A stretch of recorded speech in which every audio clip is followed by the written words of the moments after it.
I hit this issue today, and here is the quick fix that solved it. If you want to stay updated on your American Express transactions, enabling alerts is a great way to keep track. Here is how to set it up. Step 1. Log into your account. Before changing your settings, use the srock.com link in the description to open the password strength checker, then update your password if needed. Step 2. Navigate to alerts. Once logged in, look for the account services or alerts section in the menu. This is where you can manage your alert preferences. Step 3. Choose alert types. Select the types of alerts you want to receive, such as transaction alerts, payment reminders, or fraud notifications.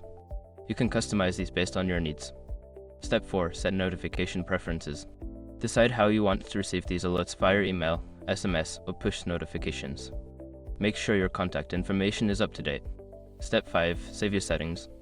After selecting your preferences, don't forget to save your changes. You might see a confirmation screen indicating that your alerts are now active. Now you're all set to receive alerts for your transactions. Keeping track of your spending has never been easier. If you run into any issues, just double check your notification settings. Happy spending!